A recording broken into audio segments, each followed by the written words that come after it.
Hi, and welcome to NicheCraft. My name is Cassie, and I'm your host, and today is Wellness Wednesday, when we take a break from yarny goodness and we focus on doing things to help craft ourselves and maybe help with stress levels, improve our health, and all of that kind of great stuff. So for today's Wellness Wednesday, I wanted to share with you an article that I found, and it struck me so much. I decided that for today's Wellness Wednesday, we are just going to read the article together. It will be provided as a link in the description, but I wanted to talk a little bit of some of the things that I know from studying psychology and as well. So we're going to read it together, but this is from Insider, and it's in their health section, and it came out on December 24th, 2022. So it was a pretty recent article. It says an 85-year-old super-ager with the memory of someone decades younger shares what keeps her mind sharp.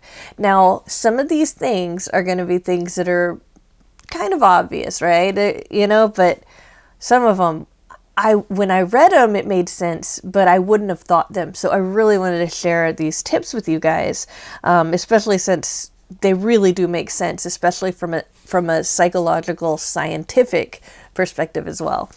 So here are the bullet points here. We've got Carol Sigler. She's 85 and has kept her memory sharp as she ages, all without a special diet or routine. Scientists are studying the brains and behaviors of superagers to better understand cognitive decline. And cognitive neuroscience Emily Rogalski says not keeping a routine can be healthy for the brain. Now, what's that? We'll go into it. All right, so now I'm going to just start the article, and I'm going to read, and then when we get to a key point, I'm going to just give you my ideas about that. Scientists are studying the behavior of superagers, defined by Northwestern as a rare group of elders who have the brains of people 30 years younger than them, to find out how humans can keep their memory sharp as they get older. Eating plants and whole foods, exercising regularly, and maintaining social bonds are all research-backed ways to stay sharp in old age. So these are things that we already know. And for those of you who are more introverted or like keeping social bonds, what the reason that social bonds are important, even if you're an introvert, and that doesn't mean you have to have tons of friends, just a few is still good.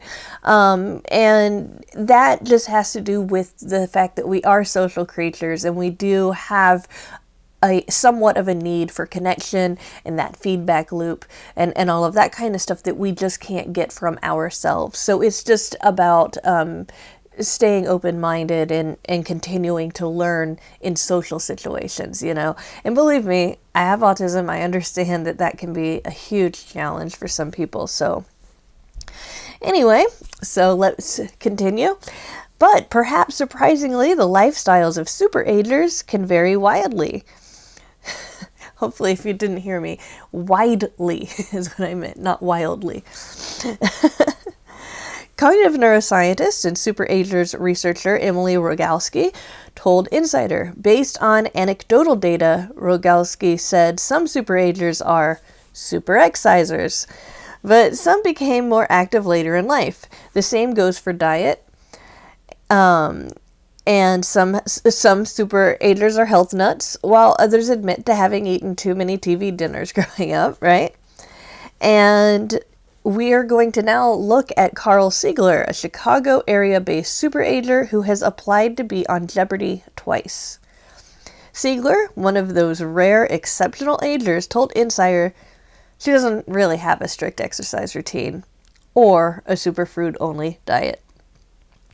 She says she wakes up at an average time and has an average breakfast with meals like oatmeal, omelets, and French toast. The 85-year-old said she'll put coffee on first thing in the morning and play Wordle or the New York Times spelling bee as she waits for it to brew, but only if she feels like it. Okay, so one thing I want to say at the end of that paragraph is that when you engage in things like puzzle games, puzzles, right? Crochet and knitting, anything where you're kind of planning ahead and strategizing, but it's also a kind of relaxing thing, you know? Think about it as not too challenging, but a little bit challenging, you know? That is very good for helping the mind not only maintain the connections it already has, and I'm talking about neurological connections, but also to build new ones. Okay, so obviously if you sit there and you make the same hat 50 times, that's great. It might be very therapeutic for you. But if you were to make different hats, you know, and you made one, you know, let's say you made 5 hats 10 times, that would be a little bit more healthy for you, because it helps keep your mind active because you're changing it up a little bit. And we'll get more into that concept as we go further. So the super ager, we're still talking about Carol, said she began incorporating more plant-based meals recently, but she wouldn't say that she follows any sort of diet. She tries not to snack or keep junk food in the house, but doesn't restrict herself beyond that. As for exercise, Siegler said she began regularly working out more than a year ago, prompted by the death of her husband. Siegler goes to chair yoga classes twice a week, and uses her hospital's gym to do other exercises on other days. She has played college volleyball, but for much of her adult life watched on the sideline as her husband and kids worked out. I don't have a specific routine. I just do sort of the average things that people do, she told Insider. I go to bed. I don't take a lot of medication. I don't have a special diet. So what can we learn from this, right? Here is the key in the article, which, again, like I said, when I read it, I was like, that makes so much sense. And I started thinking about all the psychological principles in this that makes this such a great idea. So here's what they're saying. Keeping your mind sharp involves not falling into a rut. So how do we avoid falling into a rut? Here it is. Siegler's lack of a strict exercise routine or dietary plan might appear counterintuitive, but Rogalski said the constant change might be a reason why she stayed so sharp. That's it. Our brains actually like change, Rogalski said. Changing things up and having some variation helps to keep us on our toes. In other words, it helps keep our brain alert. It helps keep our brains continuing to build connections, continuing to problem solve. If we change things up, like let's say you want to take a walk every day, and that's what you do, right? Well, if you changed up the routine of where you're walking every so often, that gives your brain more information to process, and the more information it processes, the better able it's to keep up with things. So basically, it's saying challenge yourself to do something a little bit different here and there. All right. So, like I said, changing things up and having some variation helps keep us on our toes. The human brain has evolved to stay attuned to the unusual, our challenging aspects in our environment. And I'm going to use this little anecdote to give you an example. So let's say, or just remember back to the last time maybe you bought a car, or the last time you heard a really good song and you were like, man, I really like that song. What's it called? Do a little bit of research on it. I bet that soon after you bought your car, or soon after you heard that song, you started seeing that car around a little bit more often, or you started hearing the song playing at more places, or maybe on the radio. Now some of us are very much home buddies, and that might not apply so much to those people who are watching, but the purpose of saying that is that when we tell our mind to prioritize something, like when we purchase a new car and we're thinking, okay, what kinds of things do I want? And then we make that purchase and everything. We're telling our mind that's an important thing. When we hear a song really, really like, we're telling our mind that's an important thing. So our mind's on alert to look for that, right? And so that is what it means when it's saying that the human brain has evolved to stay attuned to the unusual are challenging aspects in our environment. So like, how does that make things unusual, though? It's just a song you like, or it's just a new car. Well, a new car is unusual because your brain's used to either driving the old car and being attuned to that, or it's used to not driving at all, and maybe you're turning 16, 17, 18, and you're getting your first car, right? So that's why that becomes kind of a challenge for our brain. It's something very, well, I mean, it's a big purchase generally, but it's something small that happens to us, but it can really change us up, right? And the same thing goes for hearing a new song. It's a new song. It's new, and that's it, right? So the tendency goes back to our early human days when people would need to listen for rustling in the woods. It could signal a snake or a bear. Obviously, that goes with visual cues. It can signal danger, and even other more intuitive cues that can signal danger that we've talked about on other Wellness Wednesdays, right? Noticing these differences helps protect us, okay? So one common pattern among superagers is their tendency to challenge themselves with reading new books, playing puzzles and mind games, or learning new things. Rogalski and other researchers studying these people have found. Siegler keeps her mind sharp through puzzles and reading. She bought 3 big books of crossword puzzles and won an online contest for her age group. She also plays Wordle and Sudoku on her iPad, and she enjoys watching David Attenborough documentaries and keeps up with daily news and stock market. I like learning things, she says. I was always the little kid who read everything there was. But again, Siegler doesn't have too many rules around her mental diet. She keeps a puzzle book by her bed and will sometimes play it at night, and other times she won't. Instead of following a strict plan every day, Siegler encourages other people who want to maintain a healthy lifestyle to frequently change up their routine. For instance, instead of going on scheduled walks, Siegler sneaks in extra steps by parking far away from the grocery store or library, or taking small loads of laundry to and from the machine. You get into a groove, and if you stay too long, it's in a rut. Then it's a trench, and then it's a tunnel. Just keep turning your head and looking around. So again, I will put a link to this in the description, but I just want to talk a little bit about how this can apply to our lives and really help us out. Because there's the obvious, it's just stated in the article, right? But when we talk about ruts, ruts can be, just kind of falling in the same routine and just kind of going on autopilot. But there's a vast amount of people, I would imagine probably more people than even you guys might think, who are even watching this right now, who have a habit of falling into mental health ruts. I know that I do.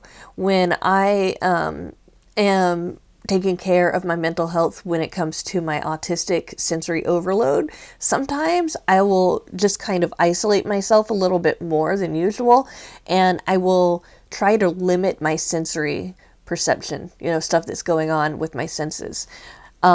That can be very helpful for avoiding meltdowns. It's just the way that I manage them. But at the same time, if I constantly isolate myself, because sometimes I'm really stressed, if I constantly isolate myself, or if I'm coming upon just almost slipping into a depressive episode, which thankfully my medication, which I do take medication for, and I'm not sorry. I mean, I'd have to be healthy, right? And I've just learned through my own trial and error that that's the best for me. But when I feel myself slipping into somewhat of a depression, or what could be a depressive episode, I notice that I'm more likely to laze around, and I can even do it for multiple days at a time. It can, get to a little bit of a scary place. As most of you guys know, recently I got really sick, and so that was a rut for me. So ruts don't just have to be following the same routine or going on autopilot or things like that.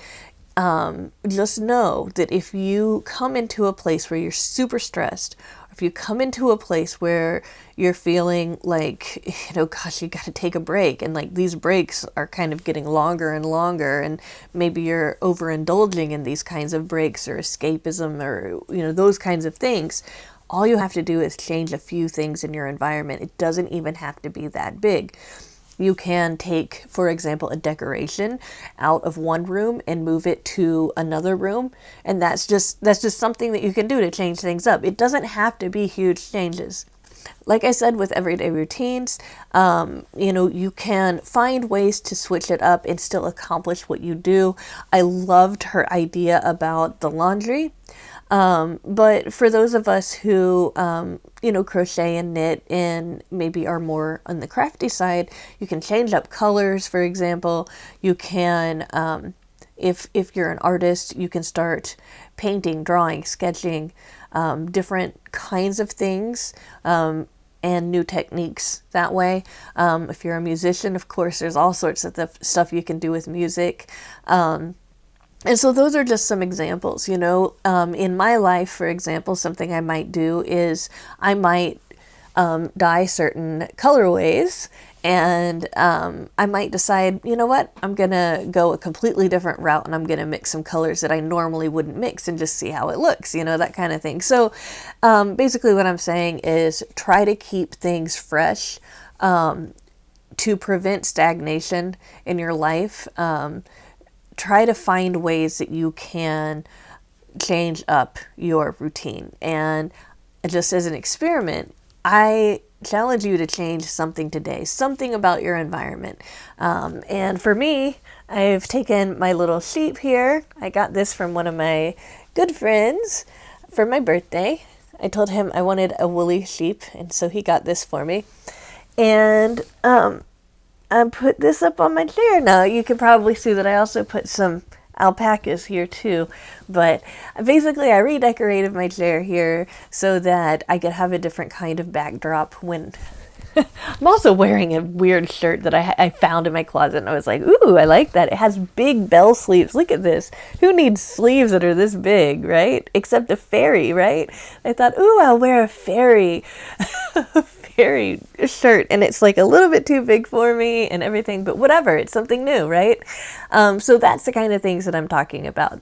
But as you plan your year, because a lot of people are planning, all sorts of different New Year's resolutions, or just like, it's a new year, so I'm gonna just pick something new. Another thing to keep in mind, challenge yourself to read.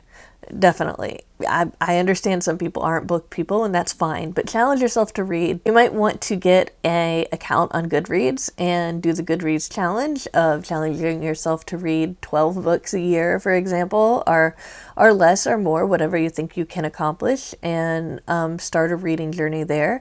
Download a couple of puzzle games for your phone, or whatever. This could even be like solitaire or something like that. It doesn't have to be anything huge, just where every single game has a little bit of variation to it, so your mind can start coming up with just little differences among the same kind of thing. Also, just as a tip, doing puzzle games will help calm you down before sleep. This is just another study. I don't have the references for that particular study just at the tip of my fingers, but there have been a lot of studies done that show that puzzle games, I know that a big study was talking about Tetris, how they can help us calm down before we sleep. In the case of Tetris specifically, and Bejeweled, that can actually help ease anxiety, and it's been used to treat trauma victims as well, because apparently there's something about doing that that helps rewire our brain to interpret memories as being less threatening if they're negative memories. But I'm not going to claim to know all the details on that. I just know that that's one of that's a new therapy that I heard about that I thought was really interesting. So yeah, there's those things. Making changes in your diet, something that's going to be a routine change. Maybe some of you guys need that, and some of you guys need to add exercise and all of that. That's great too. But just know that even if you're kind of on the fence about that and you don't really know how to start, you might want to start by trying something new in food that you know is healthy for you, or healthier, or maybe even just different if you're good at maintaining your weight and staying healthy that way. Try new food maybe twice a month, So there's all sorts of different ways that we can feed our senses so that our brain can continue practicing, making new memories, organizing information, processing information, and working for us for decades and decades to come.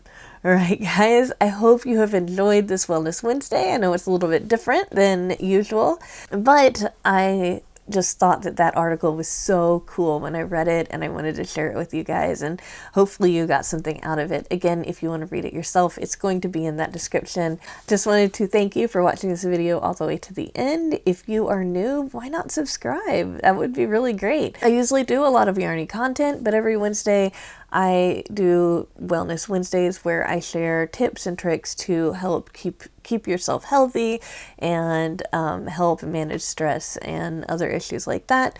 But I also do all sorts of yarny content. I dye yarn. I like to do crochet tutorials. I like to do mystery box unboxings every Monday.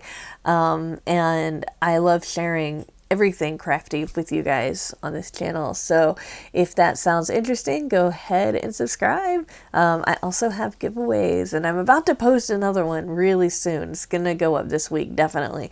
And for those of you who are coming back and you are already subscribed, thank you guys so much. Don't forget to like the video. It helps the algorithm. It helps that so that YouTube knows that what I'm doing here on my channel is interesting enough to maybe be something you'd want other people to see. All right. Thanks for watching. I'll see you soon in another video. Bye for now.